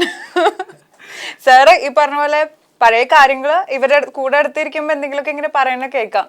അന്നിങ്ങനെയാണ് നടന്നത്, അല്ലെങ്കിൽ തലേന്ന് നടന്ന തന്നെ ഭയങ്കര രസകരമായിട്ടാ പറയാ. ചില നേരത്തെ വിചാരിക്കും ഇതിപ്പോ സീരിയസ് ആയിട്ടാണോ കോമഡി ആണോ പറയണ, കാരണം അത്രയും മനസ്സിലാവാത്ത രീതിയിൽ പറയാം, പിടിക്കണം നമ്മള്, ഓക്കെ ഓക്കെ എന്നുള്ള രീതിയിൽ രസമായിരുന്നു. ഇക്ക ഇതിനകത്ത് ഷൈൻ ടോം ഉണ്ട്, അർജുൻ അശോകൻ, നോൺ ഫേസസും ഉണ്ട്, പുതിയ 2 മുഖങ്ങളെ ഇൻട്രൊഡ്യൂസ് ചെയ്യുന്നുണ്ട്. അപ്പം എന്തുകൊണ്ടാണ് ഒരു ന്യൂ ഫേസിനെ വെച്ചിട്ട് ഇങ്ങനെ ഒരു പടം, നോൺ ഫേസസ് ഉണ്ടല്ലോ, അപ്പം എന്തുകൊണ്ടാണ് ന്യൂ ഫേസസിനെ വെച്ച് ഇൻട്രൊഡ്യൂസ് ചെയ്യണം, ഇങ്ങനെ ഒരു പടം ഇൻട്രൊഡ്യൂസ് ചെയ്യണമെന്ന് തോന്നാറുണ്ട്? കാരണം അങ്ങനെ മനഃപൂർവ്വം സംഭവിച്ചതല്ല, അത് യാദൃശ്ചികമായിട്ട് സംഭവിച്ചതാണ്. കാരണം നമ്മൾ ഒരു പുതിയ ആളെ കൊണ്ടൊന്ന് ഇൻട്രൊഡ്യൂസ് ചെയ്യാൻ പറ്റും എന്ന് പറഞ്ഞിട്ട് അങ്ങനെ അതിൻ്റെ ഒരു കോൺഫിഡൻസ് ആണെന്ന് പറഞ്ഞിട്ട് നമ്മൾ മറ്റേ അമറക്ബറിൽ പറഞ്ഞ പോലെ അത് എൻ്റെ കോൺഫിഡൻസ് ആണെന്ന് പറഞ്ഞിട്ട് അങ്ങനെ ചെയ്യുന്നല്ല. സാഹചര്യങ്ങൾ ഒത്തുവന്നപ്പോൾ അതിനകത്ത് മുബിൻ റാഫി ആണ് ആപ്റ്റ് എന്നുള്ളതും പിന്നെ അദ്ദേഹത്തെ വെച്ചിട്ട് ചെയ്യാനായിട്ട് നമ്മളുടെ ഒരു പ്രൊഡ്യൂസർ തയ്യാറാവുക എന്ന് പറയുന്നതും പിന്നെ വേറെ ധൈര്യം എന്ന് വെച്ചിട്ടുണ്ടെങ്കിൽ റാഫിക്കയുടെ മകനെ വെച്ചിട്ട് റാഫിക്കാനാണ് സ്ക്രിപ്റ്റ്. അപ്പോൾ എനിക്ക് വേറൊരു കുരുട്ട് ബുദ്ധി കൂടി ഉണ്ടായിരുന്നു. കാരണം മോനെ വെച്ചിട്ട് ചെയ്യുമ്പോൾ ഒരിക്കലും മോശം സ്ക്രിപ്റ്റ് തരുമല്ലോ, അപ്പോൾ മാക്സിമം നല്ല സ്ക്രിപ്റ്റ് എഴുതി തരുമല്ലോ എന്നുള്ളൊരു അത്യാഗ്രഹം കൂടി ഉണ്ട്. അപ്പോൾ അതുകൊണ്ടായിരുന്നു എൻ്റെ പിന്നിൽ. പിന്നെ അർജുൻ, ഷൈൻ ടോം ചാക്കോ, ദേവിക സഞ്ജയ്, ഈ പറഞ്ഞ പോലെ അങ്ങനെ ഒരുപാട് ആർട്ടിസ്റ്റുകളുണ്ട്. വലിയൊരു താരനിരയുള്ളൊരു ചിത്രമാണ്. കുറേ ആർട്ടിസ്റ്റുകളുണ്ട്. ഇപ്പോൾ ജോണി ആൻ്റണി ഉണ്ട്, ജാഫർ ഇടുക്കി, പിന്നെ എൻ്റെ അനിയൻ സമ്മദ്, എന്നൊക്കെ നല്ല ക്യാരക്ടർ ചെയ്തിട്ടുണ്ട്. അത് അനിയൻ അതിൻ്റെ പേരിൽ ചെയ്യിപ്പിച്ചതല്ല കേട്ടോ, കുഴപ്പമില്ലാണ്ട് ചെയ്തു. കഥാപാത്രം ഡിമാൻഡ് ചെയ്യുന്നുണ്ട്. അങ്ങനെയല്ല, ഡിമാൻഡുള്ള ആളെ നോക്കിയിട്ട് കിട്ടിയില്ല. അപ്പോൾ പിന്നെ അനിയനെ വെച്ചിട്ട് അഭിനയിപ്പിച്ചല്ലേ, അവൻ കുഴപ്പമില്ലാണ്ട് ചെയ്തിട്ടുണ്ട്. ചെയ്തിട്ട് കൊള്ളൂലെങ്കിൽ മാറ്റി തന്നെ, കുഴപ്പമില്ല. അപ്പം നോർമലി ഒരു ഹ്യൂമർ പടം എനിക്കൊന്നും എല്ലാ ജോണേഴ്സിലും ഹ്യൂമറാണ് ഇച്ചിരി ടഫായിട്ടൊരു ജോണർ എന്ന് പറയാം. കാരണം എപ്പോഴും കണക്ട് ചെയ്യും, ഇത് എവിടെയെങ്കിലും കണ്ടിട്ടുണ്ടോ, അല്ലെങ്കിൽ പെട്ടെന്ന് അങ്ങനെ കമ്പാരിസൺ വരാനുള്ളൂ. ത്രില്ലർ എന്ന് പറയുമ്പം ഓരോ 10 മിനിറ്റിലും പ്രേക്ഷകനെ പിടിച്ചിട്ട് നല്ലൊരു ട്വിസ്റ്റ് എലമെന്റ് കൊടുക്കുമ്പോഴായിരിക്കും കൂടെ കാണാനായിട്ട് ഇൻട്രസ്റ്റ് ഉണ്ടാകുന്നത്. നമ്മുടെ ഈ സിനിമ ഹ്യൂമറും ഉണ്ട്, അത് അത്യാവശ്യം ത്രില്ലർ എലമെന്റ്സ് ഉള്ള ഒരു ചിത്രമാണ്. ഇത് കണ്ടിരിക്കുമ്പോൾ ശരിക്കും ഞാനൊരു പ്രേക്ഷകൻ്റെ സ്ഥാനത്ത് നിന്നിട്ട് പറയട്ടെ, ഒരു ഡയറക്ടറുടെ കാര്യം നിന്നിട്ട് പറയല്ല. കണ്ടിരിക്കുമ്പോൾ എനിക്ക് തോന്നിയത് ഇത് പ്രെഡിക്റ്റ് ചെയ്യാൻ എന്ന സിനിമയല്ല. ഇപ്പോൾ ഈശോ എന്ന് പറയുന്ന സിനിമ ഞാൻ ത്രില്ലർ ജോണറിൽ ചെയ്താണെങ്കിലും അത് കുറേ ആൾക്കാർക്കെങ്കിലും അതിൻ്റെ ഫസ്റ്റ് സീനിൽ തന്നെ ഞങ്ങൾ പ്രഡിക്ഷൻ ഉണ്ടായിരുന്നു. അപ്പോൾ ഫസ്റ്റ് സീനിൽ തന്നെ ചില ആൾക്കാർ പറഞ്ഞിരുന്നു, ആദ്യത്തെ ഒരൊറ്റ സീൻ കണ്ടു കഴിഞ്ഞപ്പോൾ തന്നെ നമുക്കിൻ്റെ കഥ മനസ്സിലായി എന്ന് പറഞ്ഞു. അപ്പോൾ അത് നമുക്കൊരു പുതിയ പാഠമാണ്. നമ്മൾ ആ സമയത്ത് ആലോചിച്ചു, പക്ഷെ നമ്മൾ വിചാരിച്ചതെന്ന് വെച്ചിട്ടുണ്ടെങ്കിൽ അത് ചിലപ്പോൾ കണ്ടുപിടിക്കില്ല എന്ന് വിചാരിച്ചു. അതിനുള്ള മാർഗ്ഗങ്ങളൊക്കെ പലതും നോക്കിയെങ്കിലും ഒരുപാട് എല്ലാം ബുദ്ധിയുള്ള പിള്ളേരല്ലേ ഇപ്പോൾ പുതിയത്. അപ്പോൾ അവർക്ക് മനസ്സിലായി എന്ന് പറയുന്നത് അതൊക്കെ പാഠമുള്ളതിൻ്റെ പേരിൽ ഇതങ്ങനെ പ്രെഡിക്റ്റബിൾ അല്ല. ഇത് ഇങ്ങനെ പോയിക്കൊണ്ടിരിക്കുമ്പോൾ അയ്യോ പ്രെഡിക്റ്റ് ചെയ്ത സാധനമല്ല സംഭവിക്കുന്നത്. അപ്പോൾ അങ്ങനെ അതിൻ്റെ കഥാപരമായിട്ട് മുന്നോട്ട് പോകാൻ ശ്രമിച്ചിട്ടുണ്ട്. പിന്നെ ഒന്ന് കഴിയുമ്പോൾ അടുത്തയിലേക്ക് പോയിക്കൊണ്ടിരിക്കുന്ന ആ ഒരു കണ്ടൻസ് പോകുമ്പോൾ നമുക്ക് ആകാംക്ഷയോടുകൂടി കാത്തിരിക്കുമ്പോൾ, ഇപ്പോൾ ഇൻ്റർവ്യൂവിൽ വരുമ്പോൾ സാധാരണ നമ്മൾ എൻ്റെ ഫ്രണ്ട്സിനൊക്കെ കാണിച്ചപ്പോൾ, സിനിമയായിട്ട് വർക്ക് ചെയ്യാത്ത ഫ്രണ്ട്സിനെ കാണിച്ചപ്പോൾ ഇൻ്റർവ്യൂവിലൊക്കെ ആയപ്പോൾ പറഞ്ഞു, ഇത് ഇൻ്റർവ്യൂവിൽ കഴിഞ്ഞിട്ട് എന്തായിരിക്കും സംഭവിക്കണമെന്ന് അറിയാനായിട്ടൊരു ആകാംക്ഷ നോക്കുന്നുണ്ടെന്ന് പറഞ്ഞു. നമ്മൾ അത്രയൊക്കെ ഉദ്ദേശിച്ചിട്ടുള്ളൂ, ആ ആകാംക്ഷയാണ് വേണ്ടത്. അപ്പോൾ അങ്ങനെ ഭയങ്കര എന്താ പറയുക, ഇപ്പോൾ ഇറങ്ങുന്ന സിനിമകളായിട്ട് നമ്മൾ കമ്പയർ ചെയ്തിട്ട് അതിൻ്റെ മേളിലായിരിക്കും ഈ സിനിമ എന്നൊന്നും അവകാശവാദങ്ങളില്ല. ഇതൊരു കണ്ടിരിക്കുമ്പോൾ പോരടിക്കാതെ കാണുക എന്ന് പറയുന്ന, പിന്നെ ആര് പറഞ്ഞ പോലെ ഇതിനകത്ത് വമ്പൻ താരനിരയും കാര്യങ്ങളൊന്നുമല്ല. പിന്നെ വേറെ കാര്യം എന്ന് വെച്ചിട്ടുണ്ടെങ്കിൽ പുതിയ പിള്ളേരൊക്കെ വെച്ചിട്ട് നമ്മളിങ്ങനെ പരീക്ഷണങ്ങൾ നടത്തുമ്പോൾ അത് സക്സസ് ആകാതെ വന്നാലുള്ളൊരു കുഴപ്പമെന്ന് വെച്ചിട്ടുണ്ടെങ്കിൽ ഒരു പ്രൊഡ്യൂസറും പുതിയ ഇനിയുള്ള ജനറേഷൻ വെച്ചിട്ട് അല്ലെങ്കിൽ പുതിയൊരാളെ വെച്ചിട്ട് പരീക്ഷണം നടത്താനോ അല്ലെങ്കിൽ ഒരു സംവിധായകൻ, ഇപ്പോൾ ഞാനാണെങ്കിൽ പോലും മറ്റേ കട്ടപ്പന ഹിറ്റായ കാരണമാണ് ഇതിനെനിക്ക് ധൈര്യം വന്നത്. അല്ലെങ്കിൽ നമ്മളെന്ത് വിചാരിക്കണം, അയ്യോ ഞാനില്ലട്ടോ ഇനി എന്ന് പറഞ്ഞിട്ട് നമ്മൾ സേഫ് സോൺ നോക്കിയിട്ട് നമ്മൾ മാറേണ്ടി വരും. എനിക്ക് മലയാള സിനിമയിൽ അങ്ങനെ കുറേ പേര് ഫേസ് ചെയ്യുന്നുണ്ട്. കുറേ ഇതുപോലെ പുതുമുഖങ്ങൾ പലതും വന്നിട്ട് പിന്നീട് അവരാരും കണ്ടിട്ടില്ല. അതെന്താ കാര്യം എന്ന് വെച്ചിട്ടുണ്ടെങ്കിൽ ഞാൻ പറഞ്ഞത് അതിന് കാരണക്കാരായിട്ട്, അതായത് ഇപ്പോൾ പറയുന്നുണ്ടല്ലോ സിനിമയിൽ വരുന്ന അല്ലെങ്കിൽ വരുന്ന പുതിയ പിള്ളേർ വരുന്ന എന്തോരം പേര് പുതിയ ആൾക്കാർ പുറത്ത് ചാൻസ് ഉണ്ട്, അവരാരും നിങ്ങളാരെയും പ്രോത്സാഹിപ്പിക്കണമെന്ന്. ഇവരൊക്കെ വെച്ചിട്ട് നമ്മൾ സിനിമ എടുത്തു കഴിഞ്ഞാൽ കാണാൻ വേണ്ടിയിട്ട് ഈ പറയുന്ന കമൻസ് എഴുതി ഫലിപ്പിക്കാൻ വേണ്ടിയിട്ട് മാത്രമേ ആൾക്കാർക്ക് പറ്റുള്ളൂ. അവർ തിയേറ്ററിലേക്കൊന്നും കാണുമല്ലോ. അവന്മാർ ആദ്യം പറയണമെന്ന് വെച്ചിട്ടുണ്ടെങ്കിൽ ഇത് OTT വരുമല്ലോ, എന്നാൽ ഞങ്ങൾ കണ്ടോളാം, എന്നിട്ട് ഈ OTT കണ്ടിട്ടാണ് ഈ കുത്തിയിരുന്ന്. അല്ലാണ്ട് തിയേറ്ററിലേക്ക് വന്ന് കണ്ടു കഴിഞ്ഞിട്ടുണ്ടെങ്കിൽ അതുപോലത്തെ ഒരു 10 സിനിമ വിജയിച്ചിട്ടുണ്ടെങ്കിൽ എല്ലാവരും, കാരണം സിനിമ ട്രെൻഡിൻ്റെ പുറകെയാണ്. സിനിമ ഒരു 4-5 സിനിമ കണ്ടിന്യൂസ് അങ്ങനത്തെ സിനിമകൾ വിജയിച്ചു കഴിഞ്ഞിട്ടുണ്ടെങ്കിൽ എല്ലാവർക്കും ധൈര്യം വരും. എല്ലാവർക്കും ധൈര്യം വരും, കോൺഫിഡൻസ് വരില്ല, ഇൻഡസ്ട്രിക്ക് മൊത്തം കോൺഫിഡൻസ് വരും. അപ്പോൾ പുതിയ ആൾക്കാർ വരും, പുതിയ ടെക്നീഷ്യൻസ് വരും, പുതിയ ആർട്ടിസ്റ്റുകൾ വരും, പുതിയ അങ്ങനെ. അതൊന്നും ഇല്ലാണ്ട് അങ്ങനെ നടത്തുന്ന സിനിമകൾ അത് ഫെയിലറായി കഴിഞ്ഞിട്ടുണ്ടെങ്കിൽ, അല്ലെങ്കിൽ അത് മുടക്ക് മുതൽ തിരിച്ചു കിട്ടില്ല എന്ന് പറഞ്ഞിട്ടുണ്ടെങ്കിൽ നല്ല സിനിമകൾ, ഇപ്പോൾ ഞാൻ പറഞ്ഞില്ലേ, ഞാൻ ഈ അടുത്ത കാലത്ത് കുറേ നല്ല സിനിമകൾ തന്നെ ഞാൻ അവരുടെ ടെക്നീഷ്യൻസിനും ഡയറക്ടേഴ്സിനൊക്കെ ഞാൻ വിളിക്കാറുണ്ട്. ഞാൻ നല്ല സിനിമ കണ്ടു കഴിഞ്ഞാൽ ഒന്നാമത്തെ എല്ലാ സിനിമ കാണാൻ പോകും തിയേറ്ററിൽ പോയിരുന്ന് കാണുന്ന ആളാണ്. അപ്പോൾ തിയേറ്ററിൽ കണ്ടതിന് ശേഷം ഞാൻ അതിൻ്റെ ഡയറക്ടേഴ്സിനെ, എനിക്ക് ഇഷ്ടപ്പെട്ട് കഴിഞ്ഞാൽ ടെക്നീഷ്യൻസിനും ഡയറക്ടേഴ്സിനൊക്കെ ഞാൻ നേരിട്ട് വിളിക്കും. നമ്പറില്ലെങ്കിൽ തപ്പി പിടിച്ച് വിളിക്കുമ്പോൾ എന്നിട്ട് ഞാൻ അവരുടെ അടുത്ത് ഇങ്ങനെ കാര്യം. അപ്പോൾ അവർ പറയുന്ന സങ്കടം, ചേട്ടാ സംഭവം ഒക്കെയാണ്, പക്ഷേ തിയേറ്ററിലൊക്കെ ആളില്ല ചേട്ടാ, തിയേറ്ററിലൊക്കെ ആൾ വരുന്നില്ല. ഞാൻ പറഞ്ഞു നല്ല സിനിമ, നല്ല രസമുണ്ട്. എന്നിട്ട് എന്താ കാര്യം എന്ന് വെച്ചിട്ടുണ്ടെങ്കിൽ ഇത് OTT-യിൽ വരൂലേ, OTT-യിൽ ഈ സിനിമ തിയേറ്ററിൽ ഓടിയില്ലെങ്കിൽ ഇപ്പോൾ OTT-ക്കാർ എടുക്കണില്ല. OTT-യിൽ വന്നതിന് ശേഷം എക്സ്പീരിയൻസ് ചെയ്യേണ്ട ഭയങ്കര സിനിമയായിരുന്നു ഇത്. എന്തുകൊണ്ട് നമ്മളുടെ ആളുകൾ ഇവനൊന്നും കണ്ടിട്ടുണ്ടാവില്ല, ഇവനൊക്കെ കണ്ടിരുന്നെങ്കിൽ നേരത്തെ ഇതിന് കുത്തി എഴുതി മറിക്കാനായിട്ട് യാതൊരു മടിയില്ല. അപ്പോൾ ബുദ്ധിജീവിയാവും. അപ്പോൾ ഈ സിനിമ തിയേറ്ററിൽ ഓടണമായിരുന്നു, എന്തുകൊണ്ട് ഇതിനെ നമ്മൾ പ്രോത്സാഹിപ്പിച്ചില്ല എന്നൊക്കെ ചോദിച്ചിട്ട് മലയാള സിനിമയെ തകർക്കുന്നു. അവൻ കണ്ടേക്കണ മൊബൈലിലായിരിക്കുള്ളൂ കണ്ടിട്ട്. അപ്പോൾ ആ തിയേറ്റർ എക്സ്പീരിയൻസ് എന്ന് പറയുന്ന തിയേറ്റർ എക്സ്പീരിയൻസ് അത് തന്നെയാണ്. കാരണം തിയേറ്ററിൽ കാണേണ്ട സിനിമ നമ്മൾ മൊബൈലിൽ കണ്ടു കഴിഞ്ഞിട്ടുണ്ടെങ്കിൽ ഒരു കോൾ വരുമ്പോൾ അതിൻ്റെ ഫ്ലോ പോയി, അത് കട്ട് ചെയ്തിട്ട് നമ്മൾ 10 മിനിറ്റ് അല്ലെങ്കിൽ 15 മിനിറ്റ് അല്ലെങ്കിൽ 2 മിനിറ്റ് സംസാരിച്ചിട്ട് വീണ്ടും ഇതിലേക്ക് തിരിച്ചു വരുമ്പോഴേക്ക് അതുവരെ കണ്ട സാധനം പോയി, പിന്നെ അതിൻ്റെ കണക്ഷൻ പോയി, എന്താണെന്ന് മനസ്സിലാവുകയില്ല. അതിനിടയിൽ 100 കാര്യങ്ങളുണ്ടാകും. അപ്പോൾ അങ്ങനെ കണ്ടിട്ടാണ് അവസാനം കുത്തിരുന്ന് എഴുതുന്നത്. എനിക്ക് ഈ സിനിമ ഒട്ടും വർക്കായില്ല. ഇത് തിയേറ്ററിൽ ഭയങ്കര ആരവമായിരുന്നു, ബഹളമായിരുന്നു. പക്ഷേ ഞാൻ കണ്ടിട്ട് ചീറ്റിപ്പോയി എന്ന് പറഞ്ഞിട്ട് അത് ഈ രണ്ടാമത് OTT-യിൽ വരുമ്പോൾ തിയേറ്ററിൽ ഭയങ്കര ആരവവും ബഹളവും ചിരിയും. ഇതിൽ എനിക്കൊരു ചിരിക്കാനും തോന്നിയില്ല എന്ന് പറഞ്ഞിട്ട് രണ്ടാമത് ഈ മൊബൈലിൽ കണ്ടിട്ടാണ് ഈ എഴുതുന്നത്. കാരണം നമ്മളങ്ങനെ കണ്ട് നമുക്കങ്ങനെ ഫീൽ ചെയ്യുള്ളൂ. 10 പേര് ചിരിക്കുന്ന കണ്ടാലാണ് 11ാമത്തെ ആൾ ചിരിക്കുള്ളൂ. അത് പണ്ട് ഈ നമ്മൾ ഇംഗ്ലീഷ് വെബ് സീരീസും കാര്യങ്ങളൊക്കെ കാണുമ്പോൾ ആ ആൾക്കാർ അവർ പണ്ട് ചെയ്തിട്ടുള്ള കാര്യമാണ്. അവർ നമ്മൾ കണ്ടിട്ടുണ്ടാവും ആ ചാനൽസിലൊക്കെ ഈ കോമഡി സീരീസിൽ അതിൻ്റെ കൂടെ ചിരി ഇടും. ചിരിക്കേണ്ട ചിരി വരേണ്ട സ്ഥലങ്ങളിൽ അവർ ചിരി, ഒരു ക്രൗഡിൻ്റെ ചിരി, മിസ്റ്റർ ബീനിലും ഇതിലൊക്കെ നമ്മൾ കണ്ടിട്ടുള്ളതാണ്. ആ ചിരി എന്ന് വെച്ചിട്ടുണ്ടെങ്കിൽ നമ്മൾ ഒരു 10 പേര് ചിരിച്ചാലാണ് നമുക്കും ഓട്ടോമാറ്റിക്കായിട്ട് ചിരി വരുള്ളൂ. അത് തിയേറ്ററിൽ മാത്രമേ കിട്ടുള്ളൂ. അതല്ലാണ്ട് അത് മൊബൈലിലും ടിവിയുടെ നമ്മുടെ വീടിൻ്റെ മുമ്പിലിരിക്കുമ്പോൾ നമുക്ക് ആ കോമഡി സീൻ വരുമ്പോൾ അപ്പുറത്തുനിന്ന് വൈഫ് വിളിച്ച് പറയും, നിങ്ങൾ ആ മീൻ മേടിക്കാൻ പോകണല്ലേ, അവിടെ ആ മാർക്കറ്റിൽ സാധനം പറഞ്ഞ് ഏൽപ്പിച്ചിട്ടുണ്ട് എന്നും പറഞ്ഞിട്ടൊക്കെ നിൽക്കുന്നതിനിടയിലാണ് ഈ സാധനം വന്ന് ഇതിൻ്റെ മുമ്പിൽ നല്ലൊരു കോമഡി ചീഞ്ഞു പോണത്. ടിവിയിലിരുന്ന് കണ്ടുകൊണ്ടിരിക്കണം. ആടെ ഞാൻ മേടിക്കാം എന്ന് പറഞ്ഞിട്ട് നമ്മൾ അങ്ങോട്ട് നോക്കി വയ്ക്കുമ്പോൾ ഇവിടെ സസ്പെൻസ് പോയി. അവനെ ആരാണ് കൊന്നത്, ആരാണ് ഇതിൻ്റെ പിന്നിലുണ്ടായിരുന്നതൊക്കെ പോയി. ഇതെല്ലാം കഴിഞ്ഞിട്ട് ഇരുന്ന് എഴുതും. അതിനകത്ത് ഒരു തേങ്ങ ഉണ്ടായില്ല, ഒരു ടെസ്റ്റ് ഉണ്ടായില്ല. എനിക്കൊന്നും തോന്നിയില്ല. എപ്പോഴേലും ദേഷ്യം സങ്കടം തോന്നിയിട്ടുണ്ട്? കാരണം ഒരു 100-200 പേരുടെ അധ്വാനമായിരിക്കും ഒരു സിനിമ എന്ന് പറയുന്നത്. അവർ അതിലൊന്നും കാര്യമില്ല, നമ്മൾ അതിനൊന്നും ന്യായീകരിക്കില്ല. കാരണം വെച്ചിട്ടുണ്ടെങ്കിൽ എത്ര പേരുടെ അധ്വാനമാണെങ്കിലും ഈ അതിനകത്ത് എഴുതുന്നില്ല. ഞങ്ങളുടെ 150 രൂപയൊക്കെ ഞങ്ങളുടെ അതിന് വില ഉണ്ടെന്ന് എഴുതുന്ന പിള്ളേരാണ്. പക്ഷെ എന്താ കാരണം വെച്ചിട്ടുണ്ടെങ്കിൽ ഇതുപോലെ, അതായത് അർഹിക്കുന്ന കാര്യങ്ങൾ പറയും. ഇപ്പോൾ തിയേറ്ററിൽ പോയത് കണ്ടതിന് ശേഷം എനിക്ക് എൻ്റെ വ്യക്തിപരമായിട്ടുള്ള അഭിപ്രായം പറയാം. വെച്ച് പടം കാണാൻ പോയാൽ എൻ്റെ മക്കളൊക്കെ ഇരുന്ന് ഭയങ്കര ചിരിയിരിക്കുമ്പോൾ നമുക്ക് ചില സമയത്ത് നമ്മൾ ഇവർ നോക്കും ചിരിക്കുക. ഇവർ അയ്യോ ഭയങ്കര രസമായിരുന്നു എന്ന് പറയുമ്പോൾ നമ്മൾക്ക് തോന്നും അത് നമ്മളുടെ കുഴപ്പം കൊണ്ടാണോ, ഇത് നമ്മളുടെ ജഡ്ജ്മെൻ്റൊക്കെ പോയോ. കാരണം പിള്ളേർ ഭയങ്കരമായിട്ട് ചിരിക്കും, ചിലപ്പോൾ നമുക്ക് ഭയങ്കരമായിട്ട് ചിരി വരും. അവരൊരിക്കലും ഇതിന് ഇത്ര ചിരിക്കാൻ എന്താണെന്ന് നമ്മുടെ അടുത്ത് ചോദിക്കും.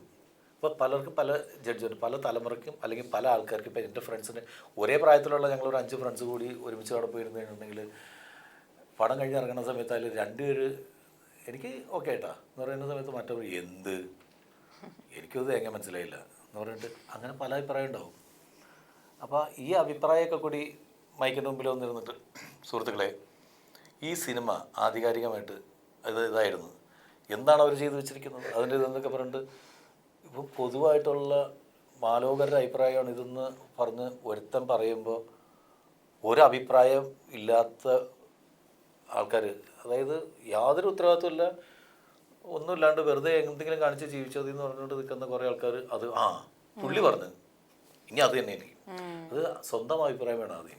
ഈ 10 ചിരി എന്ന് പറയുന്ന പോലെ ഒരു 10 റിവ്യൂ എന്ന് കഴിയുമ്പോഴേക്കും 10 റിവ്യൂ വരുമ്പോൾ ഈ റിവ്യൂവിനെ വിശ്വസിക്കുന്ന എന്താ പ്രശ്നം? റിവ്യൂസ് ഇട്ടോട്ടെ, എനിക്ക് എൻ്റെതായ അഭിപ്രായം എന്ന് പറഞ്ഞിട്ടില്ല. ഈ റിവ്യൂവിനെ വിശ്വസിക്കുന്ന അതേ റിവ്യൂ കണ്ടിട്ട് ഞാൻ പറഞ്ഞ നെഗറ്റീവ് റിവ്യൂസ് കണ്ടിട്ട് ഞാൻ പോയിട്ട് പടം കണ്ടിട്ട് അത് പലപ്പോഴും പറഞ്ഞിട്ടുണ്ട് എനിക്ക് പോസിറ്റീവായിട്ട് തോന്നിയതും പോസിറ്റീവ് റിവ്യൂ കണ്ടിട്ട് ഞാൻ പോയി കാണുമ്പോൾ നമുക്ക് നെഗറ്റീവ് റിവ്യൂ ഫീൽ ചെയ്യുന്നതായിട്ടുള്ള സിനിമകളുണ്ട്. ഇപ്പം നമ്മളുടെ പടത്തിനും അങ്ങനെ ആകാം.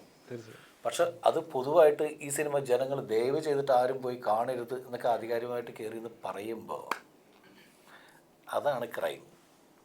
അതൊരു ഇൻഡസ്ട്രീനെ തകർക്കുന്നതിന് അത് ക്രൈം തന്നെയാണ്. അതിനെ പ്രോത്സാഹിപ്പിക്കുന്നതിൽ യാതൊരു കാര്യമൊന്നുമില്ല. നമ്മൾ പറയാം ഇന്റലിജന്റ് പോയല്ലേ, അല്ല ഉള്ള കാര്യങ്ങളായിരുന്നു.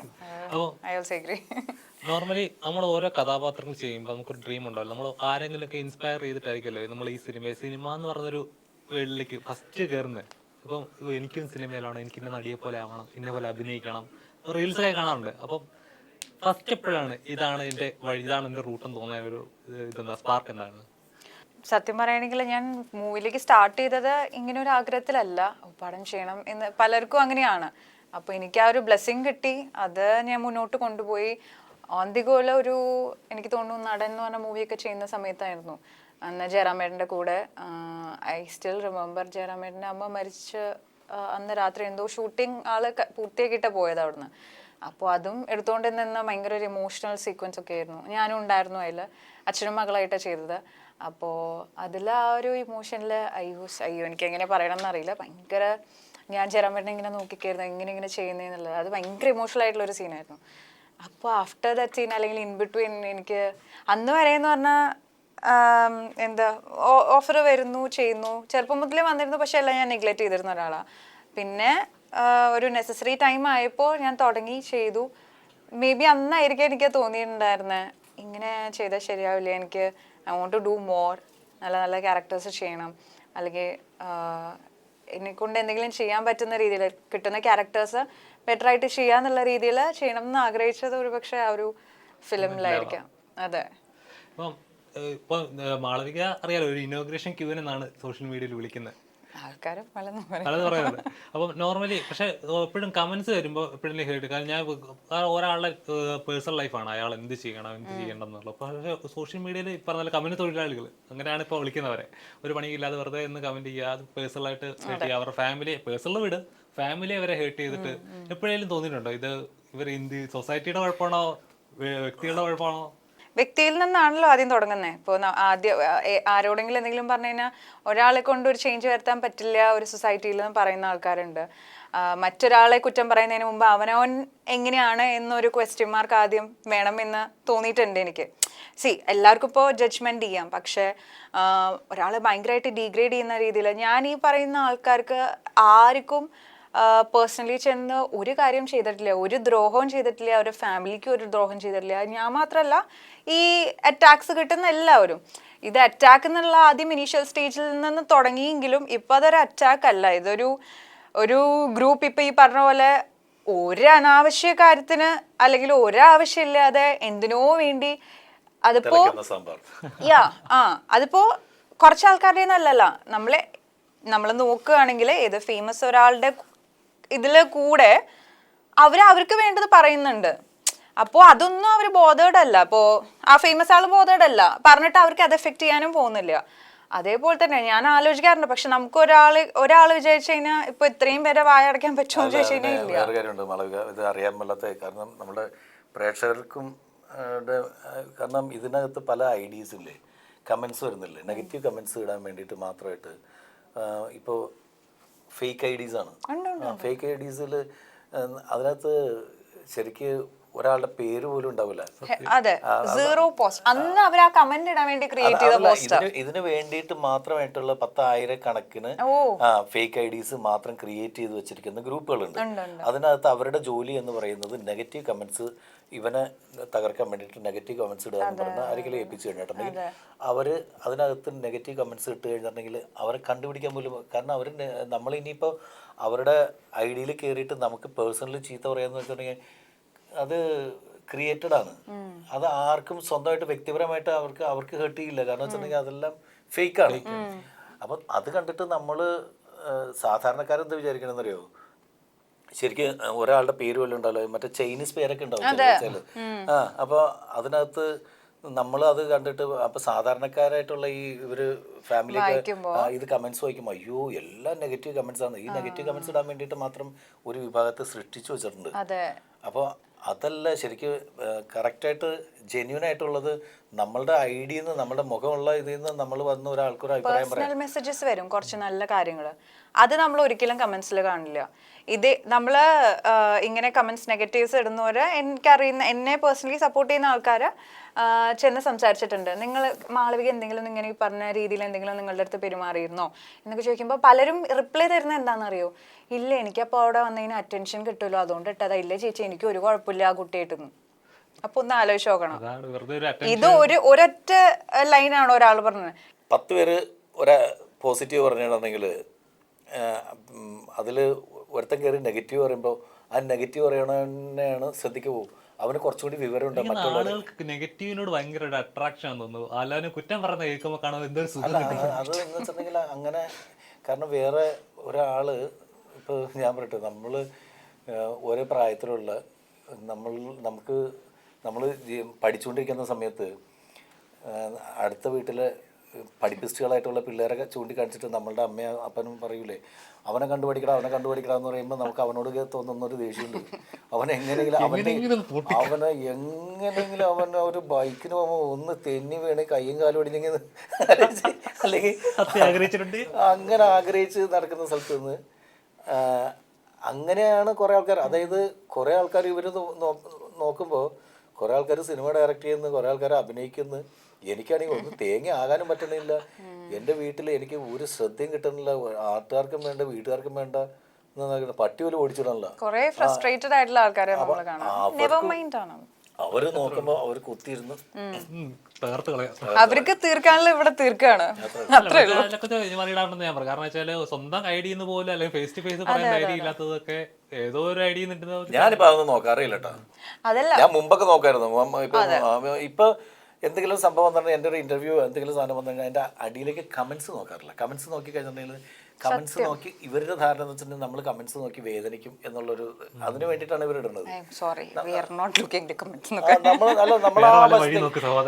നമ്മൾ ആ സൈഡിലേക്ക് നോക്കാതെ ഇരുന്നിട്ടുണ്ടെങ്കിൽ നമ്മളുടെ എന്തിനാണ് നമ്മൾ വല്ലവന് ഒരു ജോലിയും പണിയില്ല, നാടിനും വേണ്ട, വീട്ടുകാർക്കും വേണ്ടാത്ത കിടക്കുന്ന ഏതോ ഒരുത്തൻ വന്നിട്ട് അതിനകത്ത് കമന്റ് ഇട്ടെന്ന് പറഞ്ഞിട്ട് നമ്മൾ അതിന്റെ പുറകെ നമ്മൾ വിഷമിച്ചെടുക്കുന്നത്. നമ്മൾ അടുത്ത ജോലി ചെയ്യുക, പോസിറ്റീവായിട്ട് നമ്മൾ ചിന്തിക്കുക.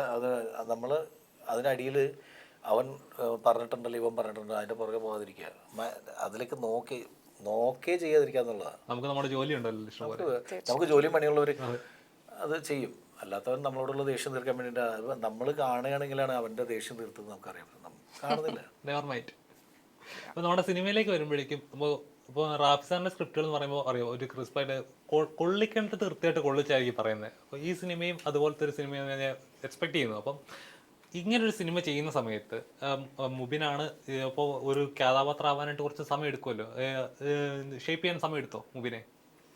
അല്ല, മുബിന് സിനിമയുടെ ഒരു എക്സ്പീരിയൻസ് എന്ന് പറഞ്ഞു കഴിഞ്ഞാൽ അയാൾ സിനിമയിൽ അസോസിയേറ്റ് ഡയറക്ടർ, അസിസ്റ്റന്റ് ഡയറക്ടറൊക്കെ ആയിട്ട് വർക്ക് ചെയ്തിട്ടുള്ള റാഫിക്കാടെയും ഷാഫിയുടെയൊക്കെ പടത്തിൽ. അപ്പോൾ സിനിമയും അതിനായിട്ടൊരു ടെക്നിക്കൽ സൈഡും എല്ലാം അത്യാവശ്യം എക്സ്പീരിയൻസ്ഡ് ആയിരുന്നു. പിന്നെ ഒരു പുതിയ ആൾ അഭിനയിക്കാൻ വരുമ്പോൾ ചിലപ്പോൾ നന്നായിട്ട് അഭിനയിക്കുമായിരിക്കും, പക്ഷേ ഈ ടെക്നിക്കൽ സൈഡും കൂടി പഠിച്ചിരിക്കണമല്ലോ. ചിലപ്പോൾ ഒരു സെഷൻ പറഞ്ഞു കഴിഞ്ഞിട്ടുണ്ടെങ്കിൽ, ഒരു ഷോട്ട് പറഞ്ഞു കഴിഞ്ഞിട്ടുണ്ടെങ്കിൽ അതിനെ എങ്ങനെ നമുക്ക് അത് മറ്റേ ലൈറ്റ് കട്ടാകാതെ അല്ലെങ്കിൽ ആർട്ടിസ്റ്റിന് ഓവർലാപ്പ് ആകാണ്ട് എങ്ങനെ വരാം പോകാം എന്നൊക്കെ പറയുന്നത് ചിലർക്ക് നന്നായിട്ട് അഭിനയിക്കുന്നവർക്ക് ഉണ്ടാകുന്ന ആദ്യത്തെ ടെക്നിക്കൽ എററാണ്. പക്ഷെ അതൊന്നും ഇതിനകത്ത് അത്രയും ടെക്നിക്കൽ സെൻസ് ഉള്ളതിൻ്റെ പേരിൽ അതും നമുക്ക് ബുദ്ധിമുട്ടുണ്ടായില്ല. ഞാൻ ചുമ്മാ എൻ്റെ മനസ്സിൽ നിന്ന് ചോദിക്കുക, അപ്പോൾ സിനിമ എന്ന് പറഞ്ഞാൽ ഇക്കയ്ക്ക് സംബന്ധിച്ച് എന്താണ് ഒരു സിനിമാക്കാരൻ്റെ ജീവിതത്തിൽ വേണ്ട 3 കാര്യങ്ങൾ എന്തൊക്കെ ഇക്കയെ സംബന്ധിച്ച് പറയുന്നത്? ഞാൻ പരിപൂർണമായിട്ടുള്ള സിനിമാക്കാരെന്ന് പറയാനോ അല്ല. ഞാൻ ഈ സിനിമയില്ലാത്ത സമയത്ത് സ്റ്റേജ് ഷോ ചെയ്യണ ആളെപ്പോഴും. ഞാൻ എന്തോരം സ്റ്റേജ് ഷോന് കൊണ്ടെന്നറിയാം. ഇപ്പോൾ ഞാൻ മുമ്പ് പറഞ്ഞിട്ടുണ്ട്, കട്ടപ്പനയിൽ ഒരു വർഷം എന്ന് പറഞ്ഞ സിനിമ ഇറങ്ങുന്ന സമയത്ത് ഞാൻ ബഹ്റിനിൽ സ്റ്റേജ് ഷോ ദാസേട്ടനും സുജാ ചേച്ചിയുടെയും കൂടെ ഷോ ചെയ്തുകൊണ്ടിരിക്കുന്നത്. എൻ്റെ റിലീസ് ഇവിടെ കേരളത്തിൽ നടക്കുന്ന സമയത്ത്. അപ്പോൾ ഇതിന് നമ്മൾ സ്റ്റേജ് ഷോ നമ്മുടെ എനർജി എന്ന് പറയുന്നത് അതാ, അതായത് ഓഡിയൻസ് ആയിട്ടുള്ള ഫേസ് ടു ഫേസ് ആണ്. കയ്യടി കേൾക്കുമ്പോൾ അല്ലേ ആ ഒരു എനർജി തന്നെയാണ് നമ്മളെ മുന്നോട്ട് നയിക്കുന്നത്. കാരണം വെച്ചിട്ടുണ്ടെങ്കിൽ എനിക്കിപ്പോൾ ഞാൻ പറയട്ടെ, എൻ്റെ നമ്മൾ ചെയ്യുന്ന സിനിമകളിൽ നല്ല പാട്ടുകൾ ഉണ്ടാകാറുണ്ടെന്ന് പറയാറുണ്ട്. ഈ പാട്ടുകൾ ഉണ്ടാകാൻ കാരണം എന്ന് വെച്ച് കഴിഞ്ഞിട്ടുണ്ടെങ്കിൽ സ്റ്റേജ് എക്സ്പീരിയൻസ് ആണ്. ഞാനിപ്പോൾ ഗാനമേളയ്ക്ക് ഇപ്പോഴും ഗാനമേളയ്ക്ക് പോയിക്കൊണ്ടിരിക്കും, ഭയങ്കര ഇഷ്ടമാണ് ഗാനമേളയ്ക്ക് പോകാൻ. അപ്പോൾ കിട്ടുന്ന ഗാനമേളയ്ക്ക് പിടിച്ച് പോകാറുണ്ട്. അപ്പോൾ ഗാനമേളയ്ക്ക് പോകുമ്പോൾ ഓഡിയൻസായിട്ട് എങ്ങനെയാണ് അവർക്ക് എങ്ങനത്തെ പാട്ടുകളാണ് ഇഷ്ടമെന്ന് നമുക്കറിയാം. എങ്ങനത്തെ പാട്ടുകൾ പാടുമ്പോൾ അവർ ഡാൻസ് ചെയ്യും, എങ്ങനത്തെ പാട്ടുകൾ നമ്മൾ കൈയടിക്കും, എങ്ങനത്തെ പാട്ട് പാടുമ്പോൾ അവർ നമ്മുടെ കൂടെ നിൽക്കും എന്നുള്ളത് പഴയ ജനറേഷനിൽ ഇപ്പോഴത്തെ പിള്ളേർ ഇങ്ങനെ കാലഘട്ടം മാറിക്കൊണ്ടിരിക്കുന്നതനുസരിച്ചിട്ട് നമ്മൾ സ്റ്റേജിൽ നോക്കുമ്പോൾ ഫേസ് ടു ഫേസ് നമുക്കിങ്ങനെ കറക്റ്റ് റിയാക്ഷൻ കിട്ടിക്കൊണ്ടിരിക്കുക. അല്ലാണ്ട് സിനിമാക്കാരനായെന്ന് പറഞ്ഞിട്ട് ഞാൻ സിനിമയിൽ ഒരു വണ്ടി മേടിച്ച്, അടുത്ത വണ്ടി കുറച്ചും കൂടി ബെൻസ് മേടിച്ച്, മറ്റൊന്ന് മേടിക്കാം, ഒരു സ്പോർട്സ് കാർ മേടിച്ച്, മറ്റേ AC റൂമിൽ നിന്ന് വേറെ ആരും കാണാൻ കിട്ടും എന്നും പറഞ്ഞിട്ട് ഓടി വേറെ ഹോട്ടലിൽ കയറി അവിടെ നിന്ന് ഇങ്ങനെ ഹൈഡ് ചെയ്ത് തീർക്കണമല്ല. നമ്മൾ ജനങ്ങളുടെ ഇടയിൽ ജീവിക്കുന്നതാണ്. ഇത് കഴിഞ്ഞ സിനിമയുടെ ഷൂട്ടിങ് കഴിഞ്ഞാൽ പിറ്റേ ദിവസം നമ്മളെ പഴയ ലൈഫിൽ നമ്മൾ വേറെ ഒരു പ്രത്യേകതയും ഫീൽ ചെയ്യാണ്ട് നാട്ടിലിറങ്ങി ആരും നമ്മൾ പിടിച്ചിട്ട് നമ്മളില്ല. എനിക്കൊക്കെ തന്നെ ഒരു നാട്ടിലൊക്കെ ഇറങ്ങി നടക്കുന്ന സമയത്ത് ആരെങ്കിലും പരിചയം ഉണ്ടെങ്കിൽ പിള്ളേർ വന്നിട്ട് ചേട്ടൻ സെൽഫി എടുത്തോട്ടെ എന്ന് ചോദിക്കും. എടുത്ത് പോകാനെന്ന് പറയും, എടുക്കും. അതിൽ കൂടുതൽ ഉപദ്രവവും കാര്യങ്ങളൊന്നും ഞാൻ പറഞ്ഞ അത്രയും ക്രൈസുള്ള ആർട്ടിസ്റ്റുകളോട് ഉണ്ടാവും. നമ്മളോട് ചിലപ്പോൾ അങ്ങനെ ഉണ്ടാകാത്ത എൻ്റെ പേരിലായിരിക്കും നമുക്ക് ഫീൽ ചെയ്യണം. അത് പക്ഷെ എന്നാൽ പോലും ആ ഇഷ്ടം അത് നഷ്ടപ്പെടാത്ത രീതിയിൽ നമ്മൾ മുന്നോട്ട് കൊണ്ടുപോകുമ്പോൾ നമ്മളുടെ ഒരു എക്സ്പീരിയൻസ് കൂടിയാണ്. നമ്മൾ സ്റ്റേജിൽ ഞാൻ പറഞ്ഞത് വേറൊന്നുമല്ല, സ്റ്റേജിൽ പോകുന്നതിൻ്റെ പേരിൽ ആ ഒരു ഇത് പൾസ് മനസ്സിലാക്കാൻ സാധിച്ചിട്ടുണ്ട്. അതാണ് കിട്ടിയത്. മാളവികയെ സംബന്ധിച്ച് സിനിമ എന്ന് പറയാൻ എന്താണ്? ഇപ്പോൾ എല്ലാമാണ് എനിക്ക് അറിയാവുന്ന ഒരു കാര്യം, അല്ലെങ്കിൽ പഠിച്ചുകൊണ്ടിരുന്ന കുറച്ച് കാലമായിട്ട് ഇൻവെസ്റ്റ് ചെയ്തിട്ടുള്ളൊരു സംഭവം സിനിമയിലാണ്. അപ്പോൾ അതല്ലാതെ എനിക്ക് വേറെ ഒന്നും ചെയ്യാൻ അറിയില്ല എന്നൊക്കെ. ബട്ട് കലയോടുള്ള ഇഷ്ടം എനിക്കെന്നും ഉണ്ടായിട്ടുണ്ട്. അപ്പോൾ അതൊരു വഴിത്തിരിവായിരുന്നു സിനിമയിലേക്കും. അതപ്പോൾ അതെന്നും കാത്തു സൂക്ഷിക്കുന്നു. നല്ല നല്ല മൂവീസൊക്കെ ചെയ്ത്, ആൻഡ് ഓഫ് കോഴ്സ് നമ്മുടെ ബ്രെഡ് ആൻഡ് ബട്ടറാണ് പലർക്കും. അപ്പോൾ അതൊരു ജോബിൻ്റെ രീതിയിൽ തന്നെ കൊണ്ടുപോകുന്നു, നല്ല നല്ല വർക്ക്സ് ചെയ്യാനും. ലൈഫിൽ എല്ലാവർക്കും അപ്സ് ആൻഡ് ഡൗൺസ് ഉണ്ടാവുമല്ലോ. നമ്മളൊക്കെ ഡൗൺ ആവുന്ന സമയത്ത് ഫസ്റ്റ് ചിന്തിക്കുന്ന നമ്മളെ ഇൻസ്പയർ ചെയ്യുന്ന അല്ലെങ്കിൽ നമുക്ക് തിരിച്ചു വരാൻ പറ്റുന്ന എന്തെങ്കിലും മൊമെന്റ് ഉണ്ടാവുമല്ലോ. ലൈഫിൽ അങ്ങനത്തെ മൊമെന്റ് എന്തായിരിക്കാം മാളവികയെ സംബന്ധിച്ച്? ഒന്ന് ഡൗൺ ആയിരിക്കുമ്പോൾ ഞാൻ ഇന്ന കാര്യം ഓർത്താൽ, ഇന്ന ആളെ ഒന്ന് കമ്മ്യൂണിക്കേറ്റ് ചെയ്താൽ, അല്ലെങ്കിൽ ഇന്ന ഇൻസിഡന്റ് ഓർത്താൽ പഴയ ഓൺ ആവും എന്ന് തോന്നുന്ന ആ ഒരു മൊമെന്റ് എന്തായിരിക്കും?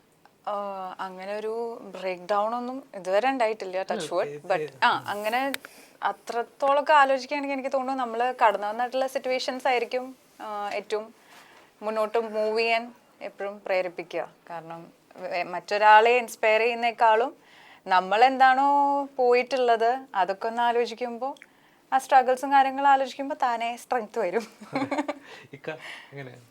ഡൗൺ ആയിരിക്കുമ്പോൾ അല്ല, എനിക്ക് ഇതിൻ്റെ 2 വേർഷനും കൂടി യാത്ര ചെയ്തുകൊണ്ടിരിക്കുന്ന ആളാണ്. അപ്പോൾ അതിൻ്റെ പേരിൽ അങ്ങനെ ഒരു, പക്ഷേ സത്യസന്ധമായിട്ട് പറയുകയാണെങ്കിൽ സിനിമകളുടെ കണ്ടൻറ്റിൻ്റെ കാര്യത്തിൽ അഭിപ്രായ വ്യത്യാസം ഉണ്ടെങ്കിലും ഉണ്ടായിട്ടുണ്ട്. പക്ഷേ ചെയ്ത സിനിമകളെല്ലാം പ്രൊഡ്യൂസർക്ക് ലാഭമായിരുന്നു. അങ്ങനെ 6 സിനിമ, മലയാളത്തിലെ 6ാമത്തെ സിനിമ അത്. ഇത് കഴിഞ്ഞ ഇപ്പോൾ ഈ സിനിമ നമ്മൾ റിലീസ് ചെയ്യുന്നുള്ളൂ. കഴിഞ്ഞ 5 പടങ്ങളിലും പ്രൊഡ്യൂസർക്ക് പൈസ കിട്ടിയിട്ടുള്ള ഇത് നമ്മുടെ സിനിമകളിൽ നിന്ന്. കാരണം ഞാൻ എണ്ണം എടുത്ത് പറയുകയാണെങ്കിൽ അമറക് ബറന്തോണി എല്ലാം ഇതിൻ്റെ വേറൊരു കാര്യം, ഇത് തള്ളല്ല, സത്യസന്ധമായിട്ടുള്ള കാര്യമാണ്. കാരണം അവർ ടാക്സും കൂടി കൊടുത്താണ്. അമറക് ബറന്തോണിയും കട്ടപ്പനയും ഒരു 10ന് മേളിൽ ലാഭം കിട്ടിയതാണ്, 10 കോടിക്ക് മേളിൽ. പിന്നെ വന്നത് മേരാന ഷാജി, അതും പടം അത്രയും അഭിപ്രായം കിട്ടിയില്ല. കുറച്ച് ഈ പറഞ്ഞ പോലെ ആൾക്കാർ നിരാശരായിരുന്നു. പക്ഷേ ആ പടത്തിന് പ്രൊഡ്യൂസർക്ക് രാകേഷ് ഏട്ടനാണ്, ബി രാകേഷ്.